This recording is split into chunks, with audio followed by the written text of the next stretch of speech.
नमस्कार मित्रांनो, लग्नानंतर होईलच प्रेम या मालिकेच्या 13 मेच्या भागामध्ये मित्रांनो आजचा भाग तर खूप म्हणजे खूपच लेट आलेला आहे. तर बघा मित्रांनो, काय होतं, नंदिनी तर अशी एकदम अस्वस्थ होऊन बसलेली असते. तिला खूप मोठा धक्का बसलेला असतो ना. आणि तेव्हाच आता जीवा तिथे येतो आणि म्हणतो, चला गरमागरम पोहे खाऊन घ्या. तर तेव्हा नंदिनी म्हणते, नाही नाही, मला खरंच नकोय, मला ना भूक नाही आहे. तर तेव्हा जीवा म्हणतो, अगं असं का करतेस चकाचक बाई, कालपासून तू काही खाल्लेलं नाही आहेस. हे बघ, मी आईची ना स्पेशल परमिशन काढून नाश्ता इथं खोलीमध्ये बेडरूममध्ये घेऊन आलेलो आहे. आकट पटकन चल, पटकन आकर. तेव्हा नंदिनी सांगते, नाही मला खरंच नको आहे ना, माझ्या घशाखाली घास उतरत नाही आहे. तेव्हा जेव्हा म्हणतो, बरं ठीक आहे, हे बघ मी तुला आपल्या स्टाईलने भरवू का, हा घास करत. आणि तेव्हा नंदिनी तयार होते. तर तेव्हा जेव्हा म्हणतो, हा घास बाळाच्या. आणि असं म्हटल्यानंतर आता त्यालासुद्धा खूप वाईट वाटतं आणि तो सुद्धा तिथेच थांबतो. आणि त्यानंतर म्हणतो, I I am so sorry so sorry, हे बघ सिस्टीममध्ये अजूनसुद्धा येत नाही अगं, खरंच सॉरी. तेव्हा नंदिनी त्यालासुद्धा सावरू लागते, म्हणते ठीक आहे, आणि तुम्हीसुद्धा कालपासून काय खाल्लेलं नाही आहे ना, मला चांगलं माहिती आहे. तेव्हा जेव्हा तिला म्हणतो, ए चकाचक बाई, आपण ना जीवांदिनी आहोत, तरुण जाऊ यातून, फक्त कधी कधी भीती वाटते मला. तर तेव्हा नंदिनी विचारते, भीती? तर तेव्हा जेव्हा सांगतो, हो भीती वाटते. मगाशी आई आली नाही का, आणि आईसमोर जे काही घडलं, मला वाटलं की तू बोलून टाकतेस की काय. तर तेव्हा नंदिनी म्हणते, आणि जर समजा मी खरंच बोलून टाकलं असतं तर जेव्हा आता तिचा हात आपल्या हातामध्ये घेतो आणि विचारतो, तू बोलायचं ठरवलंयस का, तरीसुद्धा मी तुझ्यासोबतच असेन. आणि जर लपवायचं ठरवलं असशील ना, तरीसुद्धा मी तुझ्यासोबतच असेन. आणि म्हणतो, सगळं जग एकीकडे आणि आपण दोघं एक टीम एकत्र एकीकडे. आणि इतक्यातच मित्रांनो आता जीवाचा फोन वाजतो, म्हणजे डॉक्टरांचा फोन आलेला असतो. तर तेव्हा नंदिनी विचारते, डॉक्टरांनी कशासाठी फोन केला असेल. आणि म्हणते, प्लीज तुम्ही स्पीकरवरती टाका. तर तेव्हा आता जेव्हा फोन रिसीव करतो आणि स्पीकरवरती टाकतो. तर तेव्हा डॉक्टर तिकडून विचारत असतात, जीवा नंदिनी कशा आहेत, बऱ्या आहेत ना. तर तेव्हा जेव्हा सांगतो, हो ठीक आहेत त्या. तर डॉक्टर म्हणतात, जरा आज येऊन भेटू शकता का, जरा बोलायचं होतं. तर तेव्हा जेव्हा विचारतो, काय झालं डॉक्टर, ऑल ओके ना. तर तेव्हा डॉक्टर म्हणतात, तेच ना, आपण भेटून बोलूयात का, आणि हो नंदिनीला घेऊन या. तर तेव्हा जेव्हा म्हणतो, हो हो ठीक आहे डॉक्टर, मी येतो, आणि नंदिनीला सुद्धा सोबत आणतो. आणि आता फोन ठेवल्यानंतर नंदिनीला म्हणतो, का बोलवलं असेल डॉक्टरांनी. आणि त्यानंतर आता इकडे ऑफिसमध्ये पार्थ आता जेवण वगैरे सगळं काही आवरतो आणि म्हणतो, आज खूपच जेवले. तर तेव्हा दिव्या येते आणि सर म्हणते, अजून एक सरप्राईज आहे, प्लीज जरा हात पुढे करा ना. तर तेव्हा पार्थ म्हणतो, एवढं सगळं आणलेलं संपवलंय, आता नको बास.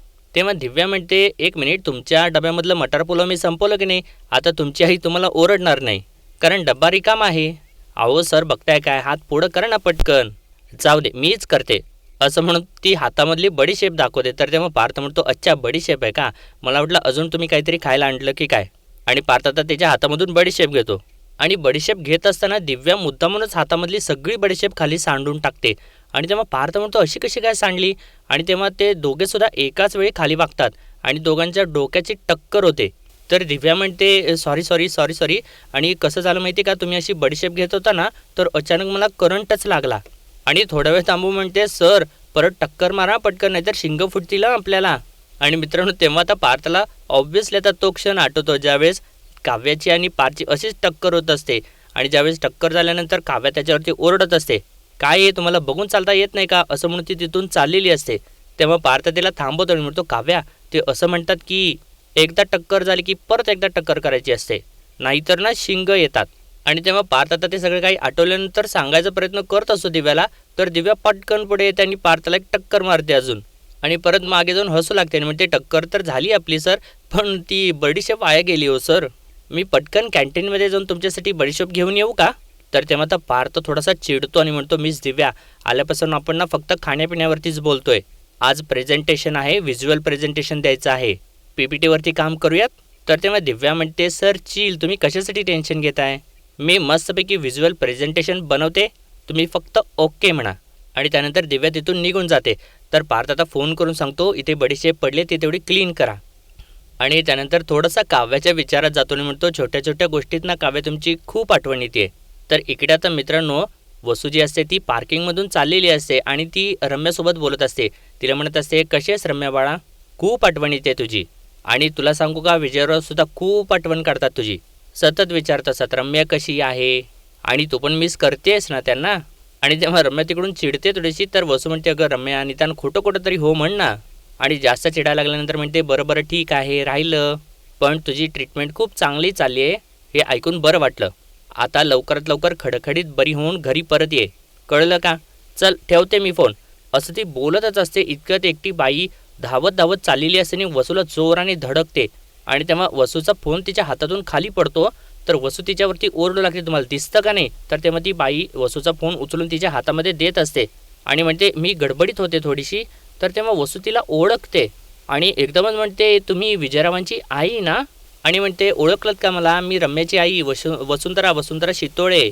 तर तेव्हा ती बाई म्हणते हो ओळखलत ना, मी कशी विसरेन तुम्हाला, तुम्ही थोड्याशा बारीक झालात ना. आणि असं म्हटल्यानंतर वसू तर खुशच होते आणि म्हणते हो का, अरे बापरे बारीक झाले का मी? तर तेव्हा ती बाई म्हणते म्हणून ना पटकन लक्षात नाही आलो. तर तेव्हा वसू म्हणते नाही नाही होऊ शकतं, पण खरं सांगू का, हे सगळं काही ना तुमच्या मुलामुळे झाले बरं का. अहो इतके वेगवेगळ्या प्रकारची चहा करून देतो ना, जिंजर लेमन टी काय, हर्बल टी काय, आणि ते प्यायल्यामुळे हा सगळा काही प्रकार. आणि खरं सांगू का, तुमचा मुलगा इतका हुशार आहे, मेहनती आहे, कुठल्याही परिस्थितीत इतकं छान जुळवून घेतो ना. आणि म्हणते मी काय तुम्हाला तुमच्या मुलाबद्दल सांगते, तुम्हाला तर माहितीच असेल ना. आणि म्हणते अजून एक गोष्ट, तुमचा मुलगा देशमुखांचा लाडका जावई झालाय बरं का आता. आणि सगळं ही स्वतःच बडबड करत असते. तुम्हाला माहिती आहे ना विजय आणि रम्याने लग्न केले ते, आणि ते आता आमच्या घरी घरजावई म्हणून राहत आहेत, हे माहितीच असेल ना तुम्हाला. आणि सांगितले ना तुम्हाला हे. नाही म्हणजे मी समजू शकते की तुम्हाला राग आला असेल. म्हणजे कुठलाही मुलगा आपल्या आईवडिलांना घरजावई म्हणून राहतोय ना, हे ॲक्सेप्ट करणं कठीणच आहे नाही का. आणि त्यामध्ये तुमचा एवढा मोठा बंगला, एवढी मोठी प्रॉपर्टी, असं असताना तुमचा मुलगा आमच्या घरी घरजावई म्हणून राहतोय, हे ॲक्सेप्ट करणं शक्यच नाही नाही का. आणि मी ना विजयरावांच्या मतीनं तुमची ना माफी मागते. पण काय आहे ना, त्यावेळी परिस्थितीच अशी होती की हे सगळं काही असं ती बडबड करत असते आणि तिच्या थोडंसं लक्षात येतं. आणि ती आता शंकेने विचारते, एक मिनिट, पण विजयरावांनी तुम्हाला हे सगळं सांगितलं आहे ना, की ते आमच्या घरी घरजावई म्हणून राहत आहेत, हे सगळं सांगितलं आहे ना? तर तेव्हा ती बाई हो असं म्हणून मान हलवत असते आणि तिच्या चेहऱ्यावरती शंका स्पष्ट दिसत असते. तर तेव्हा वसू म्हणते काय झालं माहिती आहे का, त्या दोघांनी ना आधी कोर्ट मॅरेज केलं. मग घरचे म्हणाले की आम्ही नव्हतो ना लग्नाला, मग विधिवत घरीच लग्न लावणं परत एकदा त्यांचं. आणि हे सगळं सांगितले ना विजयरावांनी तुम्हाला?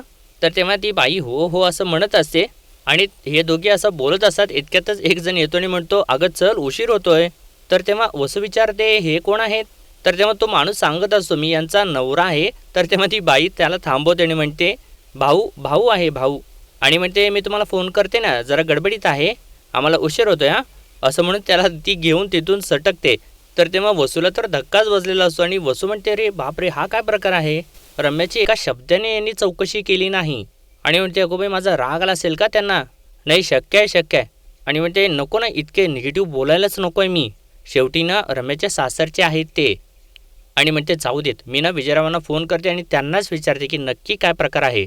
आणि तोपर्यंत मित्रांनो आता इकडे नंदिनी आणि जीवाजी असतात ते हॉस्पिटलमध्ये आलेले असतात, म्हणजे डॉक्टरांनी त्या दोघांना बोलवलेलं असतं, त्यासाठी ते आलेले असतात.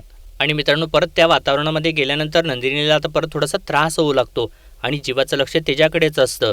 आणि तेव्हा नंदिनीला तो क्षण आठवतो ज्यावेळेस ती काव्याला सांगत असते की वेगवेगळ्या गोष्टींसाठी इथे वेगवेगळ्या रूम्स आहेत. आणि ते सगळं काही आठवत असताना नंदिनीला त्रास होत असतो. आणि इतक्यातच एकटा छोटा मुलगा खेळत खेळत तिच्या आईच्या कुशीत येऊन पडतो. तर तेव्हा त्याची आई त्याला ओरडू लागते, अरे लक्ष कुठं असतं रे तुझं? तर तेव्हा ते बघितल्यानंतर या दोघांनासुद्धा थोडासा धक्का बसतो.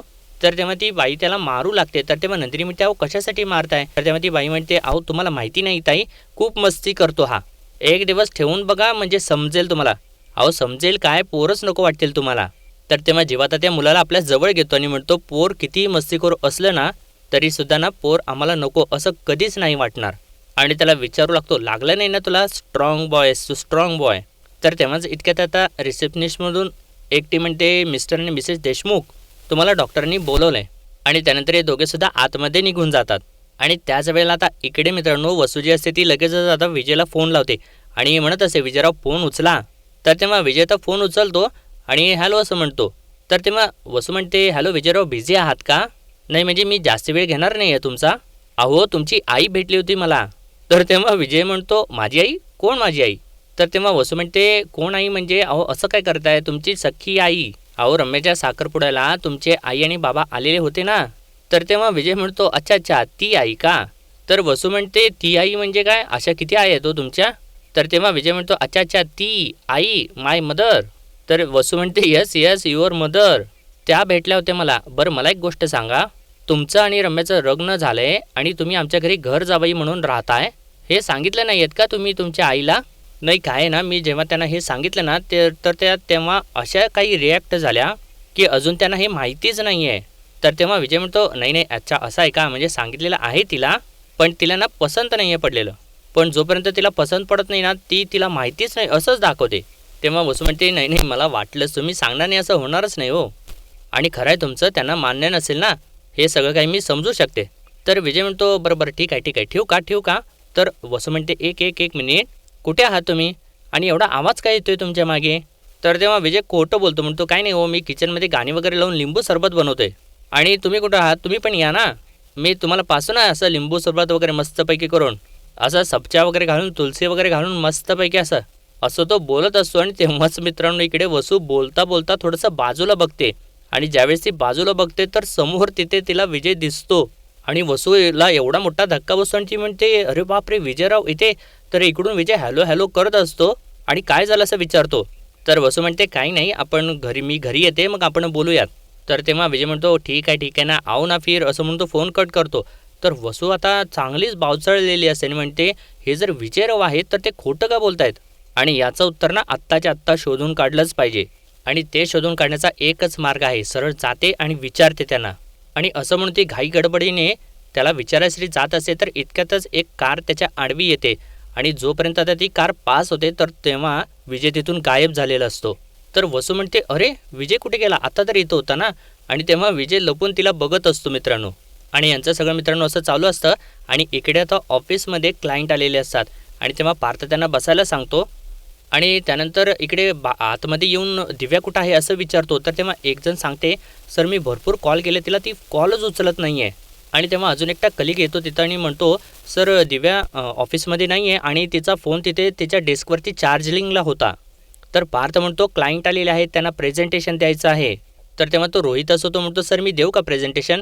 तर तेव्हा ती दुसरी असते, ती म्हणते, नाही नाही, गेल्यावेळी तू रस्तोगी सरांना प्रेझेंटेशन दिलं होतंच आणि ते प्रेझेंटेशन हातामधून गेलं होतं. तर पार्थ म्हणतो, नाही नाही, विषय प्रेझेंटेशनचा नाही आहे, प्रेझेंटेशन मी सुद्धा देऊ शकतो, सगळे पॉईंट्स आहेत माझ्या डोक्यात, पण व्हिज्युअल प्रेझेंटेशन देणं गरजेचं आहे. आणि म्हणतो, एनिवेज बघूयात चला, असं म्हणून तो आता आतमध्ये येतो. आणि त्यानंतर म्हणतो, मिस्टर लायकर सॉरी तुम्हाला वेट करावा लागला, आजचं प्रेझेंटेशन मीच देतो तुम्हाला. तर तेव्हा ते क्लायंट म्हणतात, ओ येस लाईक ओल्ड टाईम्स. तर तेव्हा पार्थ म्हणतो, येस ओल्ड टाईम्स. आणि त्यानंतर तो प्रेझेंटेशन द्यायला सुरुवात करतो. आणि तोपर्यंत इकडे मित्रांनो आता डॉक्टर जे असतात ते नंदिनी आणि जीवासोबत बोलत असतात. डॉक्टर आता नंदिनीला म्हणतात, हे बघा नंदिनी, जे झालं ते खूपच वाईट झालं, पण तुम्ही अशा किती दिवस रडत बसणार. हे बघा, लाईफ आपल्याला सेकंड चान्स देत असतं. तुम्ही तुमचा वेळ घ्या, मनाला शरीराला थोडी उभारी येऊ देत, मग मात्र तुम्ही वेळ न घालवता सेकंड चान्स घ्या. यंग आहात, हेल्दी आहात, पुन्हा तुमच्या आयुष्यामध्ये गुड न्यूज येईल मिस्टर जीवा. तर तेव्हा जीवा म्हणतो, थँक्यू डॉक्टर. आणि म्हणतो, पण मला एक गोष्ट कळत नाही आहे की ही गोष्ट आम्ही घरी कशी सांगू. तर तेव्हा डॉक्टर म्हणतात, म्हणजे मला कळलं नाही. तर तेव्हा नंदिनी म्हणते, म्हणजे डॉक्टर आम्ही अजून घरी सांगितलेलं नाही आहे मिसकॅरेजबद्दल. तर तेव्हा डॉक्टर म्हणतात, तुम्ही फक्त मिसेस काव्याला सांगितलेलं नाही आहेत ना. तर तेव्हा जेव्हा म्हणतो, नाही नाही, कोणालाच सांगितलेलं नाही आहे, कारण कसं आहे ना, त्यांना जर सांगितलं तर ते त्यांना काव्यापासून लपवणं खूप जड जाईल आणि मग यामध्ये ना ते पण सगळे ओढले जातील. त्यापेक्षा ना ती जोखीम उचलण्याची जबाबदारी आम्ही दोघांनीच घ्यायचं ठरवलेलं आहे. तेव्हा डॉक्टर म्हणतात, ठीक आहे, हा तुमचा पर्सनल कॉल आहे, पण एकदा आपण नंदिनीची एक टेस्ट करून घेऊयात आणि चेकअप करून घेऊयात, म्हणजे जर काही इश्यू असेल तर आपल्याला कळेल, आणि जर का काही प्रॉब्लेम नसेल तर तुम्ही परत एकदा दुसरा चान्स घ्यायला परत प्रयत्न सुरू करा. आणि हे बघा, लाईफ नेवर स्टॉप्स. कितीही मोठा धक्का बसणारा प्रसंग जरी घडला ना तरीसुद्धा आयुष्य चालू राहतं, थांबत नाही. आत्ता तुमच्या आधीच्या ज्या पेशंट येऊन गेल्या ना, त्यांनी त्यांचं 3 महिन्याचं बाळ गमावलेलं आहे. या जगात येऊन फक्त 3 महिने झाले होते त्याला. 3 महिन्यात आईवडील पुढच्या 30 वर्षांची स्वप्न बघायची सुरुवात करतात. त्यांनी त्यांच्या नव्या घरामध्ये त्यांच्या बाळाचे छोटे पावलाचे ठसे उमटवलेले होते. आणि त्यांनी 8 वर्षानंतर पहिल्यांदा रक्षाबंधन साजरं केलं होतं, इवल्याच्या हातावरती राखी बांधून. त्या बाईंनी गेलेल्या बाळाला पत्र लिहिलेलं होतं आणि मला वाचून दाखवलं आणि ढसा रडल्या त्या. दुःखाचं मोजमाप करायला ना कोणती पट्टी नसते, पण तुमची वेलविचार म्हणून ना मी तुम्हाला सांगते, नंदिनी जेव्हा एकमेकांना जशी साथ देताय ना तशीच द्या. आणि चेकअपचे रिपोर्ट आले ना की नव्या उमेदीने परत सुरुवात करा. आणि त्या दोघांना म्हणजे नंदिनीला टेस्ट करायला सांगतात आणि त्याचे रिपोर्ट्स उद्या येतील असं त्यांना सांगतात. आणि त्यानंतर मित्रांनो बाहेर जात असताना आता जीवा नंदिनीचा हात आपल्या हातामध्ये घेतो आणि दोघेसुद्धा आता तिथून निघून जातात. तर इकडे आता ऑफिसमध्ये त्या क्लायंटनी प्रेझेंटेशन ऐकल्यानंतर ते खुश होतात आणि म्हणतात ग्रेट प्रेझेंटेशन, पण नेक्स्ट टाईम ना व्हिज्युअल प्रेझेंटेशन रेडी ठेवा. तर तेव्हा पार्थ म्हणतो हो हो ओके ओके. आणि त्यानंतर ते क्लायंट आता तिथून निघून जातात. तर ते क्लायंट निघून गेल्या गेल्या आता दिव्या धावत येते आणि म्हणते सर सर सॉरी सॉरी. तर तेव्हा त्यातली एकटी कलिग म्हणते अगं कुठे होतीस तू, किती कॉल्स केले तुला. तर रोहित म्हणतो शेवटी सरांनी प्रेझेंटेशन दिलं क्लायंटला. तर दिव्या म्हणते क्लायंट आले सुद्धा. तर तेव्हा पार्थ आता ओरडतो आणि म्हणतो हो क्लायंट येऊन सुद्धा गेले. आणि कुठे होतेस तू, कोण देणार होतं हे प्रेझेंटेशन. नशीब मी इथे होतो आणि या प्रेझेंटेशनबद्दल कोणाला काहीही माहिती नव्हतं. मी इथं गेलो असतो तर कॉन्ट्रॅक्ट गेलं असतं. कॉन्ट्रॅक्ट जाऊ दे, कंपनीचं रेप्युटेशन खराब झालं असतं. सिनियर डिझायनरची पोस्ट आहे आणि ही पोस्ट देताना मी तुला विचारलं होतं ना ही पोस्ट तुला का देऊ. तर काय म्हणाली होतीस तू की डिझायनला मी पर्सनल टच वगैरे देईन असं काहीतरी बोलली होतीस तू. पर्सनल टच सोड, तू स्वतःची पर्सनल कामं करत फिरतीयेस. कुणाला सांगायची पद्धत नाही. तुझा फोन इथं विसरून गेली आहेस. टोटली इररिस्पॉन्सिबल आणि केअरलेस. तर तेव्हा दिव्या सांगत होते सर मी ते घर असं ती बोलत असते. तर तेव्हा पार्थ म्हणतो घर, इथे बाकीच्या लोकांना घर नाहीच आहे ना. सगळेजण सोन्याचा चमचा घेऊनच जन्माला आलेले आहेत. वाटेल त्या वेळेला बॉसला फोन करायचा, घर शोधायसाठीची कारणं द्यायची आणि खाणं पिणं जोक्स वगैरे इनफ इज इनफ असं जोराने ओरडतो तो. आणि एकदमच तिला म्हणतो यू आर फायर्ड. आणि म्हणतो ऐकतेस ना, कळतंय ना मी काय बोलतोय. आजची जे काही कामं असतील ना ती संपव आणि जाताना रेजिग्नेशन लेटर देऊन जा, नाहीतर मी उद्या तुला टर्मिनेशन लेटर देईन. असं बोलून तो रागारागाने तिथून निघून जातो. आणि तेव्हा तर इकडे वसू तर धावत धावत आता घरी येते आणि विजयराव जावई बापू असं ओरडतच आतमध्ये येते. तर तेव्हा विजय नेमका इकडे सगळ्यात अगोदर किचनमध्ये पोहोचलेला असतो आणि म्हणतो इथे मी किचनमध्ये आहे. आणि त्याने लिंबू सरबत तिच्यासाठी तयार पण केलेलं असतं आणि म्हणतो या या या उन्हातून आलात ना हे प्या. ॲज प्रॉमिस्ड सब्जा वगैरे घालून आंबट गोड लिंबू सरबत. मी त्याला नाव पण ठेवलं आहे सरबत ए जन्नत बाय विजय. तेव्हा वसू म्हणते हे सरबत तिथूनच आणत ना जिथं उभं राहून तुम्ही सरबत पित होतात. तर तेव्हा विजय म्हणतो आपण जरा तुमच्या रूममध्ये जाऊन बोलूयात का. तेव्हा आता वसू रागारागात खोलीमध्ये निघून जाते. आणि त्यानंतर मित्रांनो आता इकडे जीवा आणि नंदिनी घरी येतात आणि बसल्यानंतर जीवा नंदिनीला विचारतो बरं वाटते का. तर तेव्हा नंदिनी म्हणते काय कळत नाही आहे, पण खरं सांगू का डॉक्टरांशी बोलल्यानंतर होप्स तरी वाटत आहेत. पुन्हा नवं पान उलगडून बघण्याची उमेद तर जागी झालेली आहे. तेव्हा जीवा म्हणतो हो तरीसुद्धा एकदा वाटतंय की त्या म्हणतात की घरच्यांना सांगून टाका, तर सांगून टाकावं का सगळं. आणि असं हे बोलत असतात मित्रांनो इतक्यातच गुरुजी तिथं येतात आणि म्हणतात सांगणारे आपण कोण आणि ऐकणारे ते कोण, नियतीला जे सांगायचं आहे ते समजणारे आपण कोण. आणि गुरुजी आल्यानंतर हे दोघेसुद्धा उठूनच उभे राहतात. तर नंदिनी म्हणते गुरुजी या ना गुरुजी. तर जेव्हा म्हणतो तुम्ही बसा मी तुमच्यासाठी पाणी घेऊन आलो असं म्हणतो चालेल असतो. तर तेव्हा गुरुजी त्याला थांबवतात आणि म्हणतात एक मिनिट. आणि म्हणतात मी इथे कायम येतच असतो, पण दरवेळी जन्मेजयचं कौतुक करायचं राहूनच जातं. तर तेव्हा जेव्हा म्हणतो माझं कसलं कौतुक गुरुजी. तर तेव्हा गुरुजी म्हणतात नाही तसं तुम्ही चौघेही आपापल्या परीने हुशार, गुणी आणि लोभस आहात, पण तुझं मला विशेष कौतुक यासाठी करावं वाटतं कारण तू खऱ्या अर्थाने पुरुषार्थ गाजवतोयस. तर तेव्हा जेव्हा म्हणतो कसला पुरुषार्थ गुरुजी, साधं माझ्या बायकोची नीट काळजी घेऊ शकलो नाही. तेव्हा गुरुजी म्हणतात मी नेहमी सांगतो जे होणार आहे ते कोणीही टाळू शकत नाही, अगदी तू सुद्धा. म्हणून तू काही कमी पुरुषार्थ गाजवलायस असं नाही. आपल्या बायकोची काळजी घेणं, तिच्या पाठीशी उभी राहणं हा देखील एक पुरुषार्थच आहे. आनंदात दुःखात उन्हात सावलीत आणि खऱ्यात आणि खोट्यात आपल्या बायकोची साथ देणं हा सुद्धा एक पुरुषार्थ आहे. तेव्हा नंदिनी म्हणते गुरुजी तुम्ही खऱ्यात आणि खोट्यात असं म्हणालात, असं का म्हणालात तुम्ही. आणि विचारतात मला सांगा आजच्या जगात पूर्ण सत्य बोलून कोणी राहू शकतं का, तुम्ही राहू शकाल. तर तेव्हा नंदिनी विचारते गुरुजी आमचं काही चुकतंय का. तर तेव्हा गुरुजी म्हणतात ते ठरवणारा मी कोण. तर तेव्हा जेव्हा विचारतो म्हणजे आम्ही बरोबर करतोय ना. तर तेव्हा गुरुजी परत म्हणतात ते सांगणारं मी कोण. तेव्हा नंदिनी म्हणते तसं नाही गुरुजी तुम्ही इथे आलात म्हणजे काहीतरी सांगायलाच आला असणार ना. तर तेव्हा गुरुजी म्हणतात आज मी तुम्हाला महाभारतामधला एक प्रसंग सांगायला आलेलो आहे. एक छोटीशी गोष्ट आठवली जी फार मोठा परिणाम सोडून गेली. कुरुक्षेत्रात महायुद्ध सुरू होतं, कौरव विरुद्ध पांडव. द्रोणाचार्य जोवर रणांगणात आहेत तोवर विजयाचा झेंडा फडकणार नाही ही गोष्ट पांडवांच्या लक्षात आली. म्हणून शक्तिशाली द्रोणाचार्यांना युद्धातून बाहेर काढण्यासाठी पांडवांनी एक कट रचला. अश्वत्थामा मेलाय अशी आवही उठवली. हे ऐकताच द्रोणाचार्य युधिष्ठिराकडे गेले आणि विचारतात नंदिनी ते युधिष्ठिराकडेच का गेले. तर तेव्हा जेव्हा म्हणतो हो ना म्हणजे तिथे भीम होता, अर्जुन होता, खुद्द कृष्णसुद्धा होता. तर तेव्हा गुरुजी म्हणतात बरोबर आहे तरीसुद्धा ते युधिष्ठिराकडेच का गेले.